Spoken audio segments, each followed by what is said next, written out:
बलात्कारी को जो कि जेल में है, जो सजा काट रहा है, उसकी पत्नी को टिकट देने का क्या अर्थ बनता है? अगर आपको महिलाओं के प्रति संवेदना है तो आप कहते हैं मनोरमा जी को जेल जाना पड़ा शराबबंदी के दौरान, जो शराब से ठीक है, हम लोगों ने गलती कर दी मंजू वर्मा को टिकट दे करके। तो आपने क्या किया? आपने राजवल्लभ जी की पत्नी को टिकट दिया, अपने अरुण यादव की पत्नी को टिकट दिया, वो कहाँ तक सही था? आपका स्वागत है बिहार वन न्यूज़ में। मैं आपके साथ मोहम्मद अहमद। जिस तरीके से नई सरकार गठन हुई है उसके बाद विधानसभा में आप देख सकते किस तरीके से मतलब ज़ोरदार बहस का दौर जारी था, वैसे ही विधान परिषद में भी बहुत ज़ोरदार बहस हुआ है। उसमें एक है जनता दल यू की रीना यादव एमएलसी, वो अभी हम उनके पास मौजूद हैं, उनसे पूछेंगे कि ऐसा क्या हुआ था जो आप राबड़ी देवी को किस तरीके से जवाब दिया था। मैम बताइए क्या हुआ था ऐसा जो आपने कहा था कि माड़ भात खा के हम मतलब आगे बढ़े हैं, कि ये मतलब नीतीश कुमार जी मतलब काफ़ी औरतों को और महिला को सम्मान दिया, ऐसी क्या बात? सबसे पहले A1 न्यूज़ को मेरी तरफ से नमस्कार, प्रणाम। और मैं ये कहना चाहूँगी कि आप लोगों ने सही कहा कि बिहार विधानसभा में और विधान परिषद में वक्तव्यों का दौर जारी था और आरोप और प्रत्यारोप का भी जारी था। विधान परिषद में जितना हम लोग समझते हैं राज्यपाल के अभिभाषण के ऊपर बातें हो रही थी और चर्चाएं हो रही थी, लोग समर्थन में और अपने विपक्ष के भूमिका के तौर पर भी लोग जो है कि अपने वक्तव्य को दे रहे थे।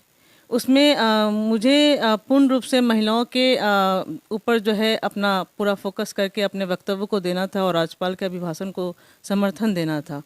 उसमें बहुत सारी टीका टिप्पणी हो रही थी हमारे विपक्ष के प्रतिपक्ष के नेताओं की तरफ से, जिसमें सुबोध राय जी और माननीय प्रतिपक्ष के नेता हमारी श्रीमती राबड़ी देवी जी ने भी टीका टिप्पणी की।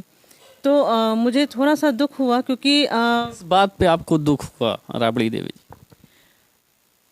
रोजगार के मुद्दों को लेकर के और महिलाओं के मुद्दों को लेकर के, कि महिलाओं को जो है जो जन जागृति मिली है और जो सशक्तिकरण उनका जो हुआ है, और बिहार में जिस तरह से महिलाओं को आरक्षण दे करके हमारे माननीय मुख्यमंत्री जी ने जिस तरह से उनको बढ़ाने का काम किया है, तो इस बात पे उनको लगा कि शायद ये बात गलत है और उन्होंने टीका टिप्पणी करते हुए ये कहा कि ज़्यादा आपको समर्थन में नीतीश कुमार के बोलने से आपको मंत्री पद नहीं मिल जाएगा।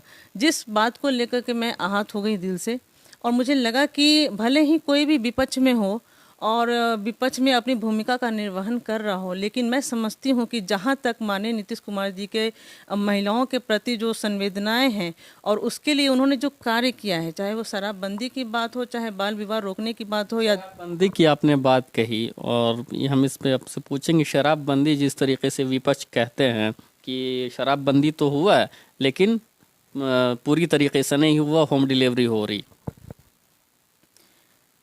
शराबबंदी के लिए पूरे विधानसभा में और विधान परिषद में सारे नेताओं ने, क्योंकि उसमें महागठबंधन की सरकार थी और उसमें राजद की भूमिका भी सर्वमान्य रही और राजद के लोगों ने भी वहाँ पे शपथ लिया था कि हम ना शराब पिएंगे और ना पीने देंगे, ना बेचेंगे, ना बेचने देंगे।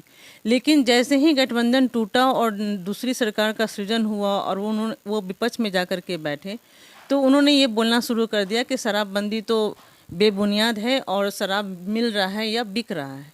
मैं उनसे ये कहना चाहती हूँ कि अगर मिल रहा है और बिक रहा है और आपको इसकी जानकारी है, तो क्यों नहीं आप उसकी जानकारी पुलिस को देते हैं? टोल फ्री जो है नंबर हमारी सरकार ने जारी किया है, जो हर जगह टोल खंबे पर, ऊर्जा के खंभों पे दिखाई पड़ता है, तो आप क्यों नहीं उसको बताते हैं? लेकिन समस्या यहाँ पर यह है कि जो हमारे विपक्ष के जो लोग बैठे हुए हैं, विपक्ष की भूमिका का जो निर्वहन कर रहे हैं, वो स्वयं जो है वो शराब के माफियाओं के सरगना हैं और वो शराब बेचवाते हैं। तो उनको अच्छी तरह से पता है कि शराब कहाँ बिकती है, कैसे बिकती है और कैसे पिया जाता है। तो हमारे सरकार ने तो महिलाओं के आवाज़ पे मुखर होकर के शराबबंदी की थी, और शराबबंदी के द्वारा जो है आज के दौरान भी हम लोग ये तो कम से कम कह सकते हैं कि ठीक है, पीने वाले पी रहे हैं और उनकी जानकारी हम लोगों को नहीं है। अगर हम लोग को जानकारी मिलती है तो हम लोग उसके ऊपर भी उनको जेल भिजवाने का काम करते हैं। लेकिन अगर आपको पता है तो आप भी बताइए। लेकिन मुखर होकर के कोई भी व्यक्ति आज के टाइम में रोड पे खड़े होकर के दारू पी करके किसी को अशब्द नहीं बोल सकता है, किसी की भर्त्सना नहीं कर सकता है, किसी को कोई 10 बात नहीं बोल सकता है। महिलाएं आज बहुत ही अच्छे तरीके से घर से निकल करके काम करने जाती हैं और 12 बजे 11 बजे अपने घर को लौटती हैं। उनको बेसिकली आप विधान परिषद में श्री राबड़ी देवी का ये सब जवाब दे रही थी, तो उन्होंने कहा कि मंत्री पद आपको नहीं मिलेगा, इस पे आपको क्या ऐसा? आपने मेरी बातों को पहले सुना ही नहीं। मैं जो कहना चाह रही थी कि उन्होंने जो मेरी वेदना को जो उन्होंने अपने अपने टीका टिप्पणी से जो उकसाया, उसके वजह से मेरे अंदर का जो द्वंद्व था या मेरे अंदर की जो वेदना थी, जो बचपन में हम लोगों ने सहा, जिसको हम लोगों ने देखा कि मेरे पिता जो एक मामूली से व्यवसायी थे, उनका बिजनेस चलता था, एक दुकान चलता था बोरिंग रोड चौराहे पर, जो कि उस समय पटना का सौंदर्यीकरण हुआ था। और उस पटना के सौंदर्यीकरण के दौरान बहुत सारे लोगों का दुकान टूट गया था। उसमें से एक दुकान मेरा भी और मेरे पिताजी का भी था, मेरी माताजी का भी था, जिसकी वजह से हमारा जीविका अर्जन होता था, जिसकी वजह से हम लोग पढ़ाई कर पाते थे। लेकिन उस दौरान जब हम लोग को दुकान टूट गया और बहुत सारे लोगों का दुकान टूट गया, तो उसमें हम लोग की परिस्थिति ये उत्पन्न हो गई थी कि हम लोग किसी के दरवाजे नहीं जा सकते थे खाना मांगने के लिए। तो उस परिस्थिति में हमारी माताजी जो है कि अपना जो अपना घर में ही कपड़ा सिलने का उनका काम जारी रहा और उन्होंने उसके वजह से हम लोग का भरण पोषण करने में अपनी भूमिका निभाई। लेकिन हमारी पढ़ाई जो है उसकी वजह से 5 साल बाधित हो गया। और सिर्फ मेरी पढ़ाई नहीं बाधित हुई, मेरे भाइयों की और मेरे बहनों की भी पढ़ाई बाधित हुई थी। तो लेकिन कठिन परिस्थितियों में भी मैंने संघर्ष करके अपनी पढ़ाई को स्वचालित रखा और जारी रखा। और मेरे ससुराल के लोगों की अहम भूमिका रही कि उन्होंने मुझे सपोर्ट किया और सपोर्ट के माध्यम से आज मैं एमए की डिग्री लेकर के भी यहाँ तक पहुँची हुई हूँ।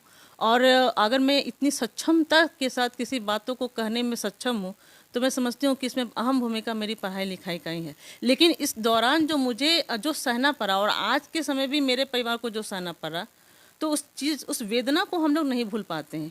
तो जब लोग कहते हैं कि रोजगार और बेरोजगारी की जब बातें करते हैं, तो मैं उनका समय याद दिलाना चाहती हूँ कि उस समय का समय और उस समय का दौर क्या था और तब आप लोगों ने क्यों नहीं सोचा उन लोगों के बारे में। आप रोजगार की बात करते हैं, आप मंजू वर्मा को टिकट देने की बात करते हैं, ठीक है, हम लोगों ने गलती कर दी मंजू वर्मा को टिकट दे करके। तो आपने क्या किया? आपने राज वल्लभ जी की पत्नी को टिकट दिया, अपना अरुण यादव की पत्नी को टिकट दिया। वो कहाँ तक सही था? एक बलात्कारी को जो कि जेल में है, जो सजा काट रहा है, उसकी पत्नी को टिकट देने का क्या अर्थ बनता है? अगर आपको महिलाओं के प्रति संवेदना है तो आप कहते हैं मनोरमा जी को जेल जाना पड़ा शराबबंदी के दौरान, जो शराब के जो कारण थे, जो कि उनके घर में शराब का बोतल मिला और उसकी वजह से उनको जेल जाना पड़ा। उस दौरान आप महागठबंधन का अंग थी, आप सरकार में थी, आपने कभी क्यों नहीं मुखर होकर के मनोरमा जी के लिए आवाज़ उठाने का काम किया? हाँ, आज हमारी सरकार को आप कटघरे में खड़ा करती हैं। हमारी सरकार तो किसी को भी पक्ष और विपक्ष करके काम करती नहीं, जो गलत होता है उसको गलत करती है और उसके विरोध में खड़ी होती है, चाहे वो मेवालाल। ये सब आपने पूरी बात विधान परिषद में रखी, राबड़ी देवी की आप मतलब जवाब दे रहे थे उनकी प्रश्न? जी, मैंने उनके बातों का जवाब दिया, मैंने उनके बातों का खंडन किया क्योंकि मैं समझती हूँ कि जो बात सही है और जो मुझे सही लगता है असल में, तो एक समझदार एक और अनुभवी महिला होने के नाते मुझे अपना पक्ष रखने का पूरा हक है। और मैंने उनके सवालों का सिर्फ जवाब दिया है। मैं उनका सम्मान करती हूँ, वो माननीय पूर्व मुख्यमंत्री रही हैं बिहार की और अब बुजुर्ग भी हैं, अभिभावक हैं और महिला हैं। खास करके हम लोग कभी भी उनकी किसी बातों को काटने का काम नहीं करते हैं।